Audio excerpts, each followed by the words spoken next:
O tema que eu trago para hoje é uma máxima de Jesus que todos conhecem. Vinde a mim todos vós que sofreis, e eu os aliviarei. Pois comigo todo fardo é leve e todo jugo é suave.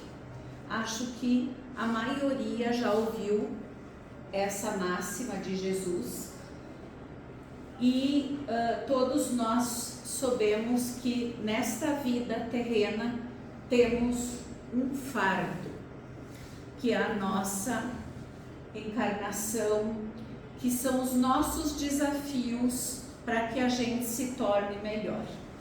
Uns temos o fardo mais pesado, outros um pouquinho mais leve. Mas Jesus se propõe a tornar o fardo mais leve quando a gente segue os seus conselhos. E o que é o jugo? O jugo é a canga, aquela que a gente coloca nos bois. E a canga também pode ser suave quando a gente sabe caminhar. Então, vamos refletir um pouco nesta noite sobre esses ensinamentos de Jesus. Todos os sofrimentos encontram consolação na fé, no futuro, na confiança, na justiça de Deus, se seguirmos a lei que Jesus ensinou. Como é que eu consigo encontrar a consolação que eu tanto preciso para as minhas dores, para que o fardo seja mais leve, seguindo a lei que Jesus ensinou? E qual é a maior lei de Jesus? A do amor. A do amor.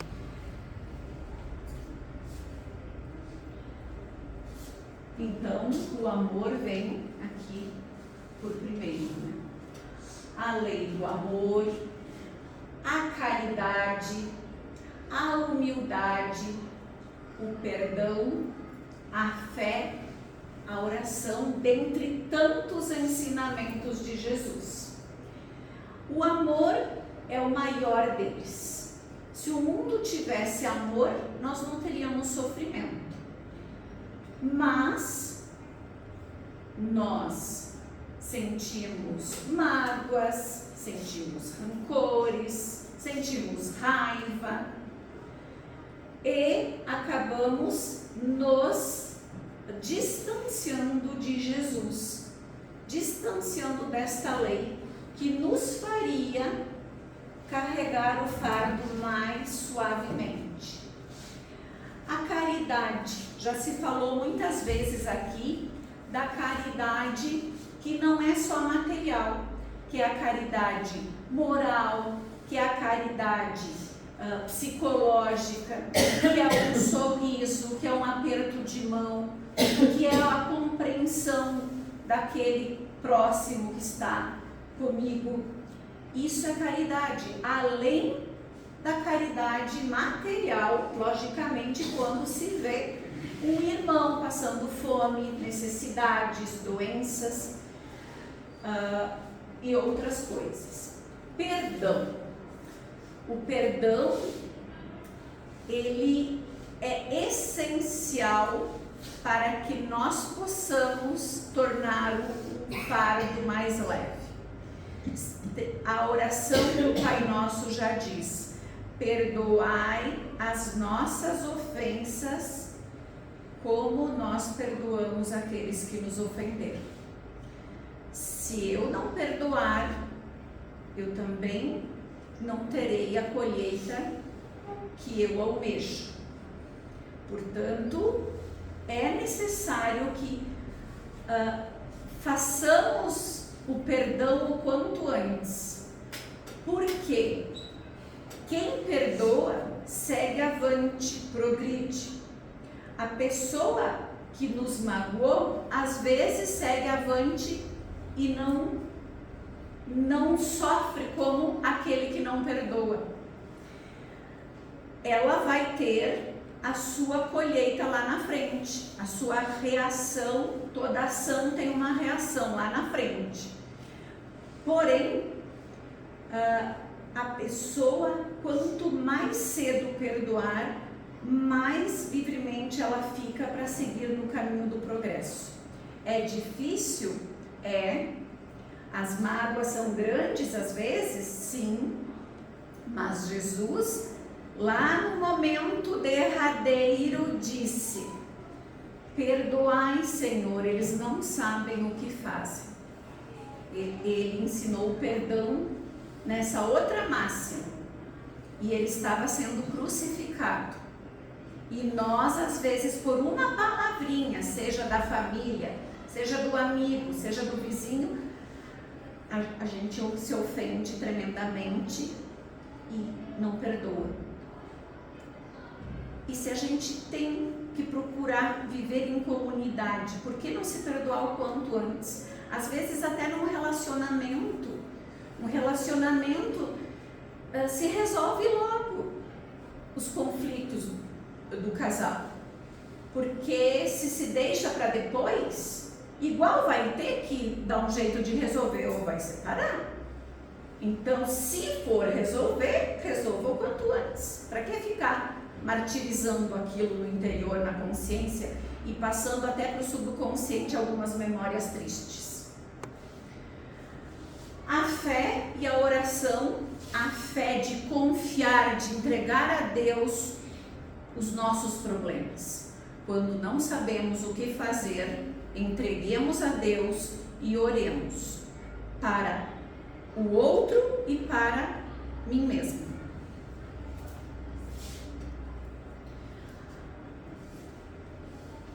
O fardo, ele se torna pesado com a dor, mas ele também pode se tornar leve, porque nós estamos num vale de lágrimas. A Terra ainda é um plano de provas e de expiações. Está passando pela regeneração, mas ainda prevalece o mal. E no mal sempre há dores. Só que todos têm dores, ninguém está ileso. Por mais que a gente olhe nas redes sociais, parece todo mundo feliz e não é bem assim. Então façamos uma análise da dor. Eu segui a Nete Guimarães, que é uma médica e palestrante espírita.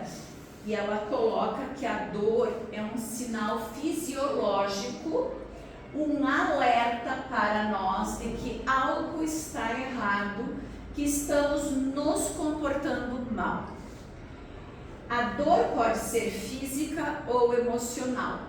Contudo, sempre que sentirmos dor, temos que rever nossas ações conforme os ensinamentos de Jesus, para tornar o jugo suave e o fardo mais leve. Se vocês estiverem aqui sentados muito tempo, vai começar a doer as costas. E a dor vai ser um sinal de que vocês têm que mudar de posição. Quando eu pego coisas do chão pesadas, reflete às vezes na coluna. E a dor me mostra que eu estou fazendo um movimento errado. Ou que eu não tenho estrutura para aquilo. Assim é com tudo. A dor, ela mostra algo pra gente. Ela vem alertar o cérebro de que estamos matando células e que precisamos mudar o rumo urgente. É um socorro que se pede. E o que fazer para que a gente consiga passar por essa dor de maneira mais leve, como Jesus disse? A dor, ela é uma oportunidade de aprendizado. Com ela a gente sempre aprende. Todos conhecem aquele ditado: se a gente não aprende no amor, a gente aprende na dor. E ela oportuniza o aprendizado para que possamos mudar os nossos sentimentos. Lembrando que somos o que pensamos e o que sentimos. Mudando o nosso pensamento, mudando o nosso sentimento, vamos mudar o eu. Então não adianta dizer, eu vou mudar agora de boca para fora. O que eu está lá dentro do coração? Eu perdoei, mas de fato não perdoou. Eu posso perdoar e não esquecer, sim. Eu não posso desejar mal. A gente é humano ainda, imperfeito, e não se esquece o mal recebido.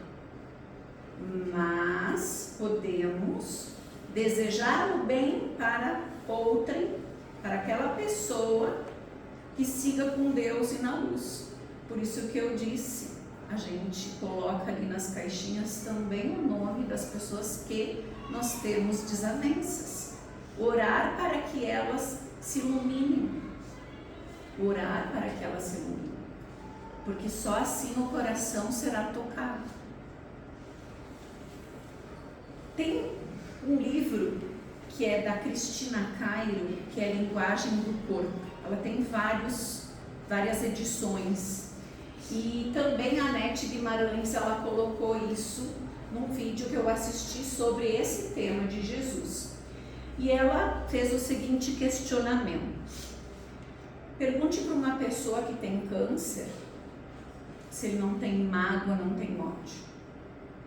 Porque o câncer é um resquício lá de uma mágoa não liberada. De repente, mas tem gente que tem câncer e não tem isso. Será que lá no fundo não tem? Pergunte para uma pessoa com infecção renal se ela não tem um ciúme mais forte ou outro sentimento. E o ciúme, no fundo, é o egoísmo, que é um grande mal. Egoísmo, porque eu quero só para mim. Eu quero um amigo só para mim. Eu quero a minha mãe, eu quero que ela prefira a mim.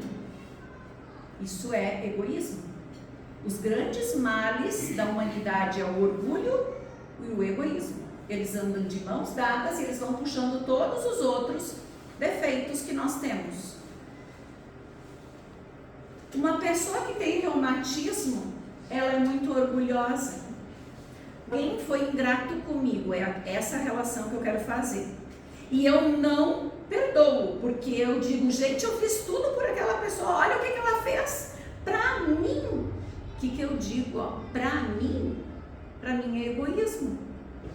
É um egoísmo, um orgulho de que eu não poderia receber aquilo. A traição, pura vaidade. Ele aprontou justamente para mim.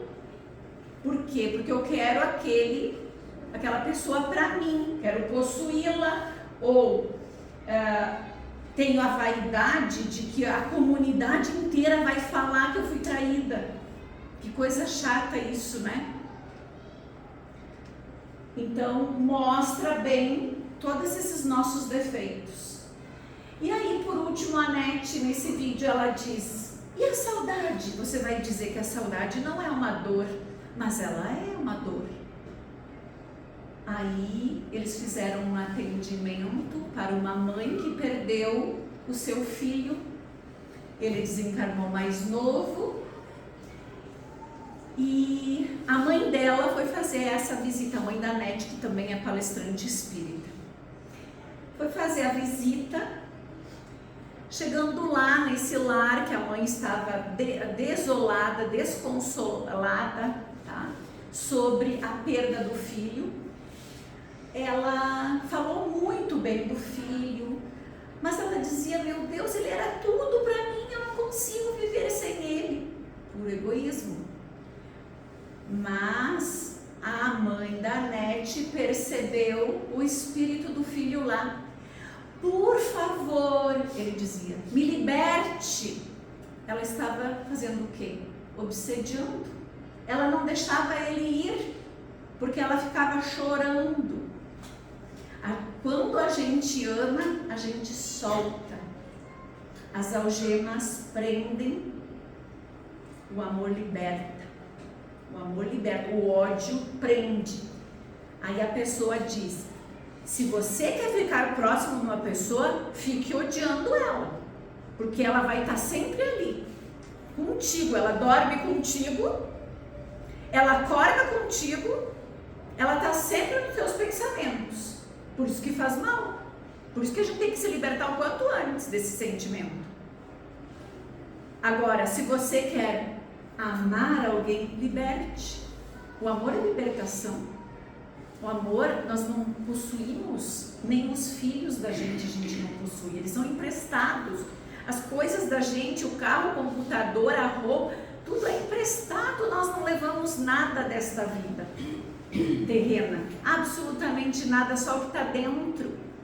E isso nós temos que nos dar conta, para que a gente possa mudar urgente, para não sofrer como a gente ouve muitos espíritos sofredores em busca de compreensão do que está acontecendo.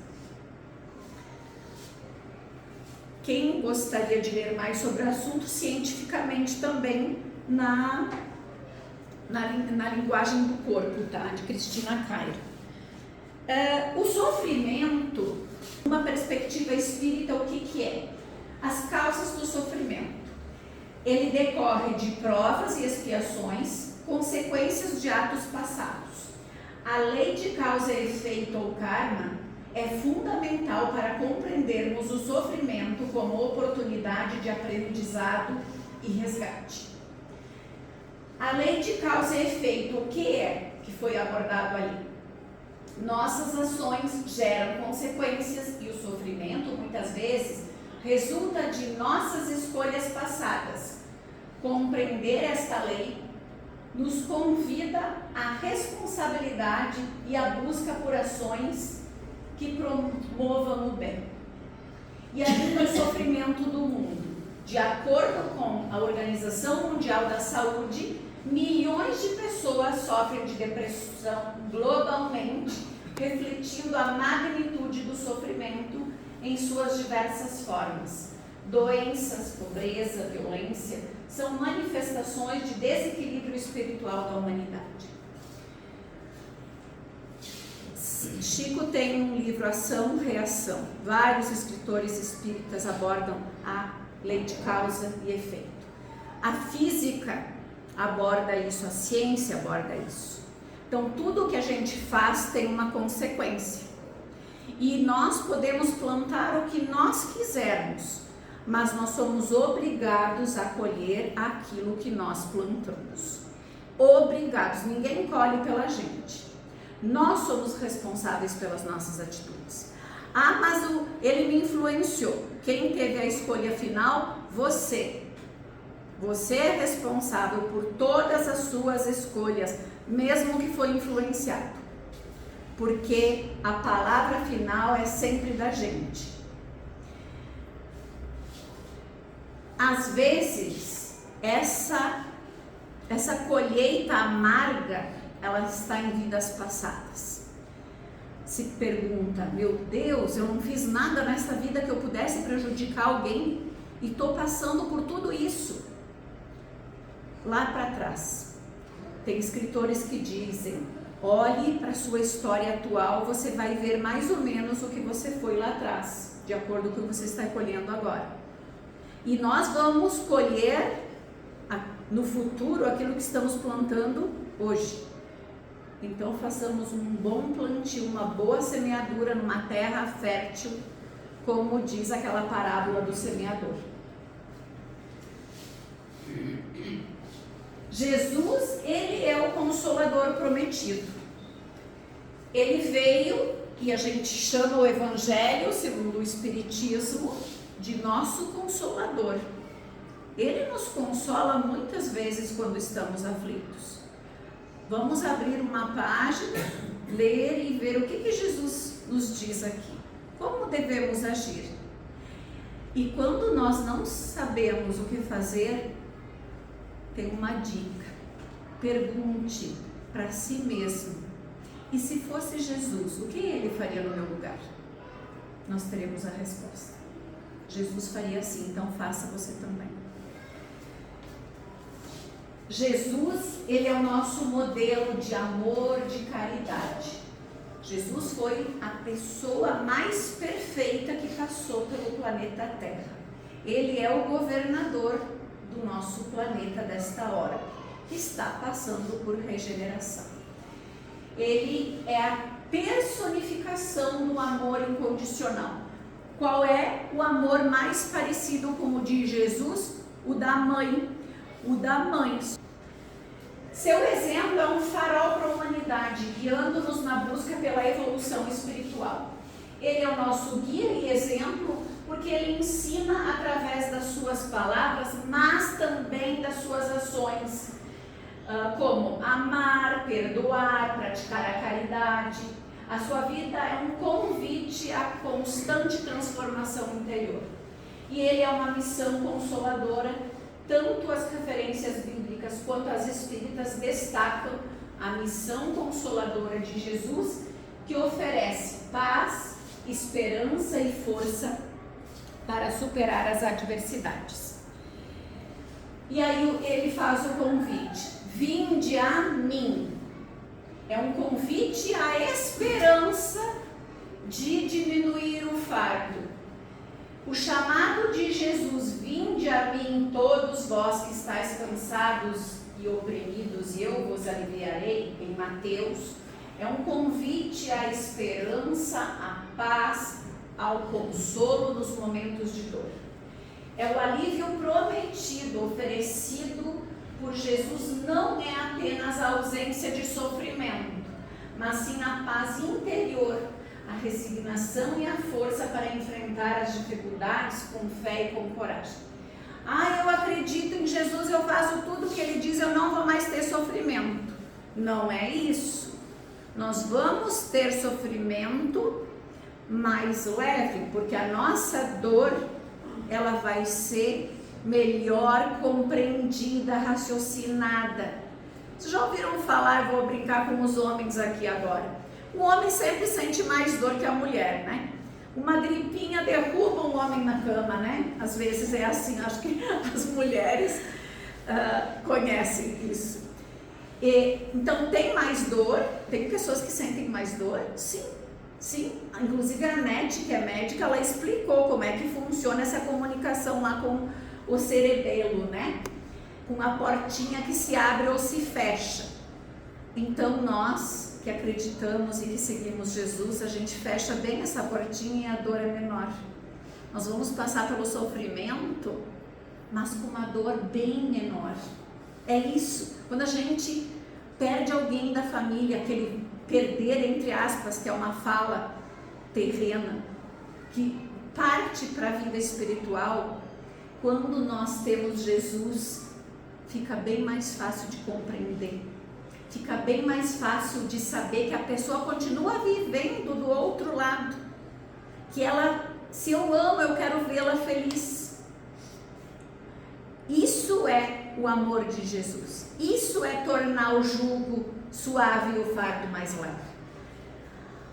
Paz interior e resignação. Ao nos aproximarmos de Jesus, encontramos a serenidade para aceitar os desafios da vida, confiando na sabedoria divina e na certeza que tudo tem um propósito, tudo.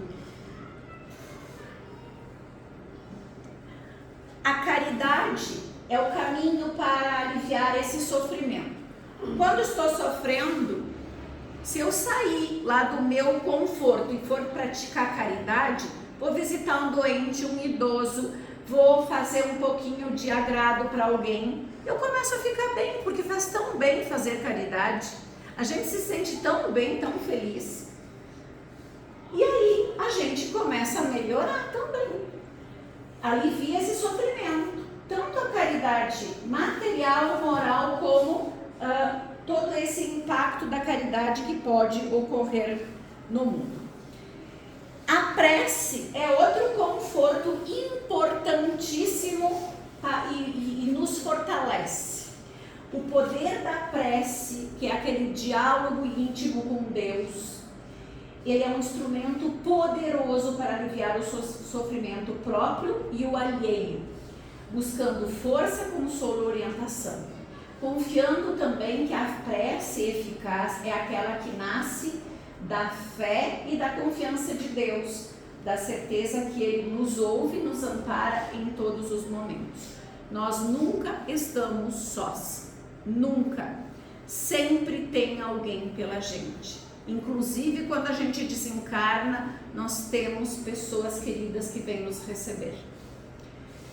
Preces também para o sofrimento. Este livro consolador, no final dele, tem um capítulo só de preces. Quando eu não sei como fazer de coração, começo a ler as preces que estão aqui. Depois eu vou falando com Deus.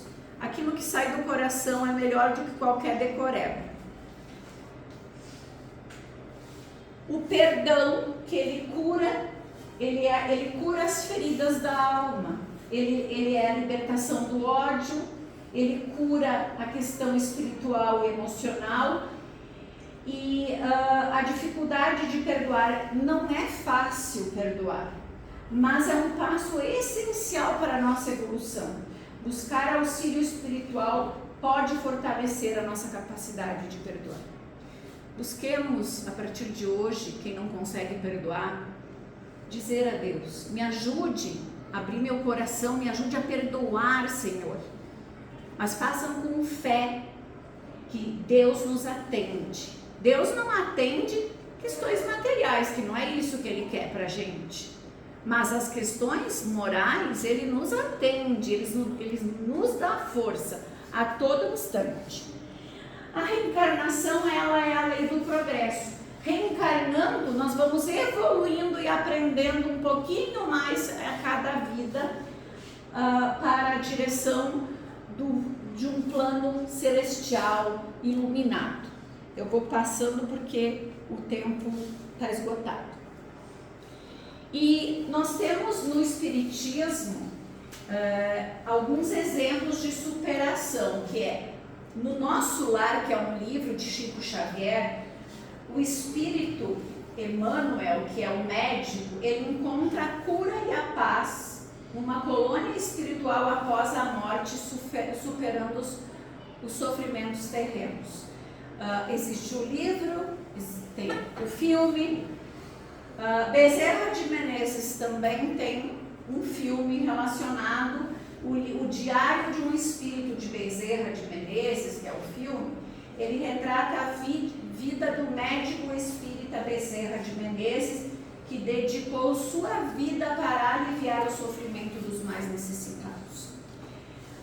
Ainda inúmeras histórias que a gente tem no nosso dia a dia. A gente pegar a irmã Dulce. A Anete Guimarães fez uma relação com a irmã Dulce. Ela estava só com 20% de capacidade respiratória. Ela subia as favelas lá da Bahia para atender. Ela não sentia a dor essa, porque ela tinha Deus junto com ela no coração. Então o sofrimento ficava mais leve, né? E para encerrar, lembrar sempre de buscar Jesus, pois com Ele nós encontramos o caminho, a verdade e a vida. Ele é o nosso guia, Ele é o nosso modelo. Se a gente fizer tudo o que Ele ensinou, nós vamos ser muito felizes, espiritualmente, moralmente. Vamos deixar um legado bonito para os nossos filhos, para a nossa comunidade, sabendo que as adversidades, elas podem só contribuir. Eu deveria sempre tirar a lição da minha adversidade para melhorar aquilo que eu estou sendo criticada e não me magoar profundamente e adoecer pela falta do perdão. Então, que nós possamos seguir esses ensinamentos de Jesus, buscando essa paz interior tão importante para que a gente durma bem, para que a gente viva bem, para que a gente ensine todos os que estão à nossa volta. Essa era a reflexão que eu tinha para a noite de hoje. Eu espero que todos possam colocar em prática, refletir muito com a sementinha colocada em cada coração. Nessa semana, então, que se reflete muito sobre essa pessoa maravilhosa que passou por esse plano terreno, que nós possamos nos reformular sim, um pouquinho cada dia mais, começando lá nos nossos lares, que é a nossa maior provação.